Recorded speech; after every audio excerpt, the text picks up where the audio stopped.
Pagi anak-anak, hari ini kita kembali belajar masih tema 3 tentang tokoh dan penemuan muatan bahasa Indonesia.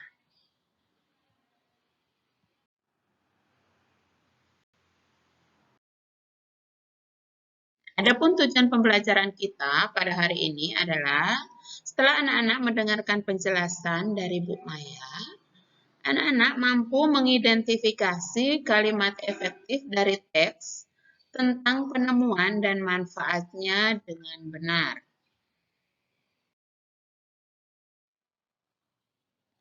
Kalimat yang efektif mengungkapkan gagasan sehingga mudah dipahami.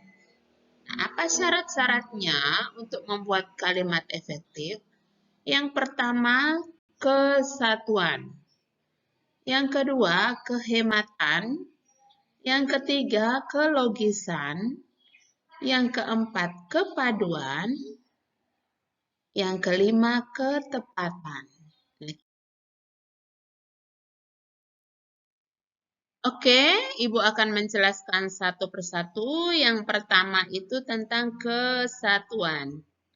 Kesatuan adalah kesesuaian antara gagasan dengan struktur kalimat yang dibuat. Ciri-ciri kesatuan antara lain. Nah, pertama, menghindari penggunaan kata depan sebelum subjek. Itu ya. Jadi, kata depan ini yang dihindari. Apa saja yang termasuk kata depan? Ada di, terus ke, kata depan. Dari, itu adalah kata depan. Biasanya kata depan itu terpisah, tulisnya itu terpisah, ya, tidak disambung. Contohnya apa? Kita lihat ya contoh. Di rumah Budi membaca buku. Nah, dari kalimat ini mana yang termasuk kata depan? Ya, kata depan dari kalimat ini adalah di. Nah, di rumah Budi membaca buku. Dari kalimat ini kesalahannya mengapa? Karena letak dari kata depan itu berada sebelum subjek ini. Subjek. Maka bisa diubah. Yang ini bisa berubah posisi. Ya, atau dihindari. Yang betulnya bagaimana? Yang benarnya, Budi membaca buku di rumah. Nah, yang kedua, menghindari kalimat yang menggunakan subjek ganda. Contoh, pembuatan tugas itu Wati dibantu ayahnya. Nah, kita ganti menjadi dalam membuat tugas itu, koma, ada tanda koma, ini adalah penegasan. Wati dibantu ayahnya. Artinya, Wati ini tetap berlaku sebagai subjek. Dibantu ini predikat, ayah ini adalah objeknya. Ya. Boleh juga Wati dibantu ayahnya dalam pembuatan tugas. Boleh. Ya. Boleh juga seperti ini. Yang ketiga, predikat kalimat tidak didahului oleh kata yang. Jadi besok kalau di depan predikat ada kata yang, itu hilangkan saja. Ya. Contoh, Budi yang berasal dari Jakarta. Yang ini menjadi tidak efektif, letaknya di sini. Ini subjek, ini predikat, ini keterangan. Ya. Budi berasal dari Jakarta. Yang ini hilangkan saja. Ya. Itu tidak efektif. Yang efektifnya menjadi Budi berasal dari Jakarta. Seperti itu ya anak-anak.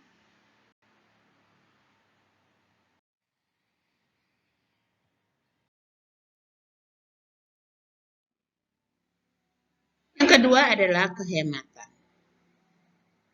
Kehematan adalah tidak menggunakan kata-kata berlebihan. Ya. Kata-kata yang berlebihan itu berarti itu tidak hemat. Kata yang digunakan tidak jamak. Contohnya apa? Karena ia sakit, Budi tidak datang ke sekolah. Nah, ini ada kata ia. Ia, kemudian ia ini siapa? Ia ini tentu ia Budi sebagai kata ganti Budi. Nah, ini berlebihan. Ya. Jadi jamak dia lebih dari satu. Jadi ini tidak efektif. Yang efektifnya bagaimana? Karena sakit, Budi tidak datang ke sekolah. Jadi kata ia ini sebagai kata ganti Budi itu dihilangkan. Nah,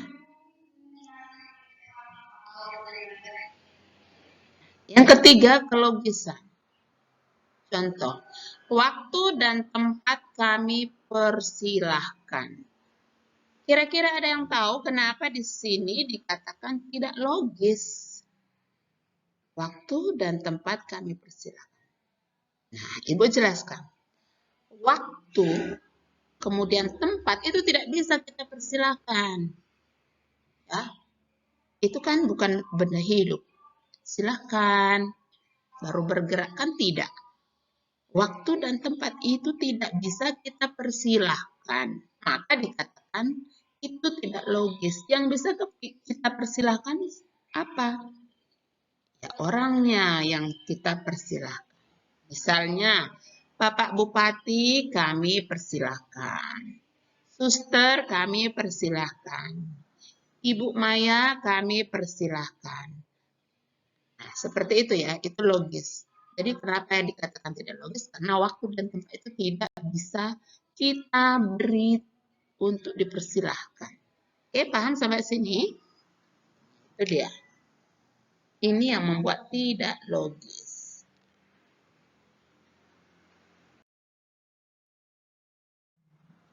Yang keempat, kepaduan.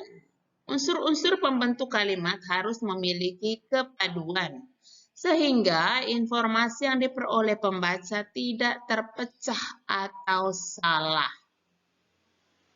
Nah, ini contoh, ikan menggoreng ibu di dapur. Ini tidak padu ya. Atau ini masih acak, artinya tidak membentuk suatu makna yang tepat. Masa iya ikan bisa menggoreng ibu? Ya, itu tidak padu ya. Jadi informasi yang kita dapat itu terpecah, maksudnya salah maknanya gitu ya. Jadi bagaimana supaya kalimat ini menjadi padu? Kita ubah. Nah, ibu menggoreng ikan di dapur. Itu dia. Yang kelima, ketepatan. Ketepatan dalam menggunakan unsur-unsur kalimat sangat penting. Tujuannya agar informasi yang disampaikan pasti. Contoh, Made bekerjakan pekerjaan rumah. Itu tidak tepat ya, bekerjakan. Jadi imbuhan ber di sini tidak tepat digunakan pada kalimat ini. Jadi informasi yang kita dapat itu tidak pasti.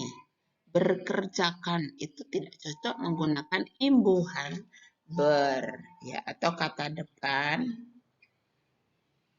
Imbuhan ini ya, awalan ber ini tidak cocok pada kata ini. Yang cocok apa? Nah, kita lihat. Made mengerjakan pekerjaan rumah. Jadi itu yang cocok dengan kalimat ini. Made mengerjakan pekerjaan rumah itu tepat. Sehingga orang yang mendengarkan kita menyampaikan informasi, mereka paham apa yang kita maksud. Oke? Paham sampai di sini? Ya, itulah syarat-syarat membuat sebuah kalimat efektif. Ya, ada kesatuan, ada kehematan, ada kelogisan, ada kepaduan, dan juga yang terakhir adalah ketepatan. Baik, sampai di sini ada pertanyaan. Kalau ada pertanyaan, silakan WA-kan Ibu secara pribadi. Untuk tugas anak-anak di rumah, anak-anak bacalah teks pada buku tema 3, halaman 61 sampai 62. Judulnya Si Kotak Ajaib. Temukan 3 kalimat tidak efektif yang terdapat dalam teks tersebut. Kemudian anak-anak ubah menjadi kalimat efektif. Tuliskan dalam bentuk tabel berikut. Kalau sudah selesai, kirimkan melalui WA pribadi Bapak Ibu gurumu atau ke Google Classroom. Oke, terima kasih. Sampai jumpa. Tuhan Yesus memberkati.